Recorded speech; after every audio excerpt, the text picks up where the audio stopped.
Hello friends, নমস্কার। আমাদের শাশুড়ি বৌমার রান্নাঘরে আপনাদের জানাই স্বাগত।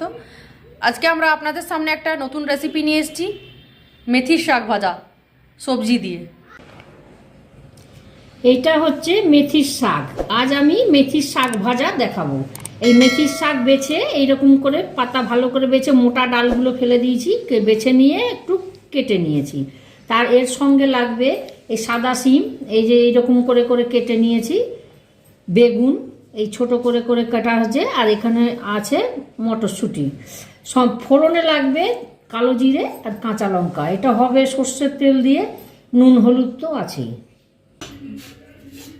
আমি এই যে বেগুনগুলো প্রথমে ছোট ছোট করে কেটে রেখেছিলাম আর নুন হলুদ দিয়ে একটু মাখিয়ে রেখেছিলাম 10 মিনিট, তারপর তেলের উপরে ভেজে নিয়েছি।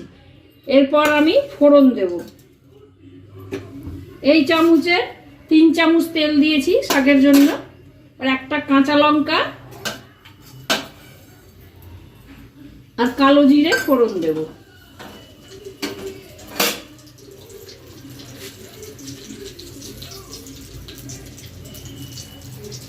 এবার শাকগুলোকে ছেড়ে দেব। ফোড়নটা হয়ে গেছে।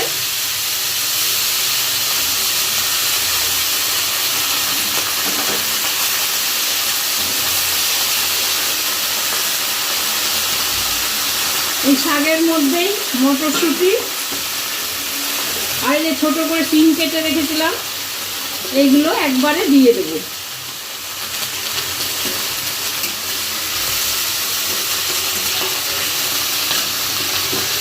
এর মধ্যে এবার নুন হলুদটা দেব।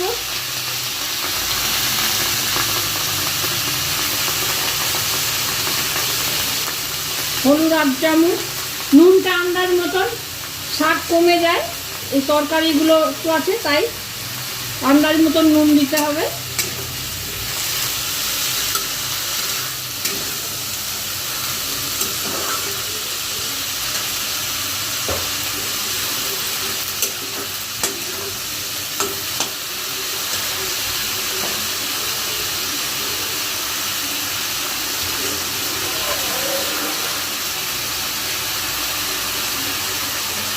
এর মধ্যে মটরশুঁটি আর শিম আছে, সেই জন্য আন্দাজ মতো একটু জল দেব, অল্প করে একটু জল দেব।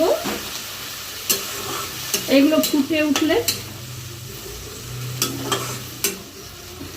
উঠলে গ্যাসটা আঁচটা একটু কমিয়ে 10-15 মিনিট মটরশুঁটি আর শিমটা সেদ্ধ হওয়ার অপেক্ষা। ফুটে উঠেছে, এবার এটা আমি আঁচটা অল্প কমিয়ে দিয়ে ঢাকা দিয়ে দেবো। 10-15 মিনিট লাগবে এটা আমার সেদ্ধ হতে।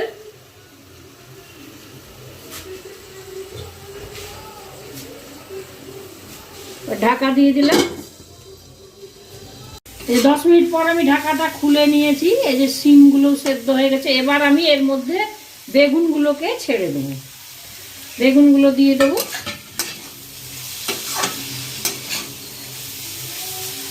শাক মানেই কিন্তু একটু মিষ্টি লাগে, হালকা অল্প সামান্য একটু চিনি দিতে হবে।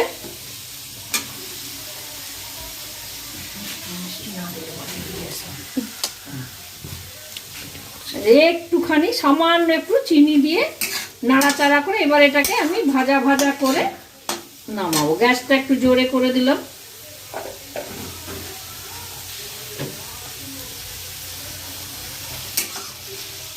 এই শাকের সঙ্গে আমি বেগুন দিয়ে এবার এটাকে একটু ভাজা ভাজা করব, তাহলেই আমার মেথির শাক হয়ে যাবে।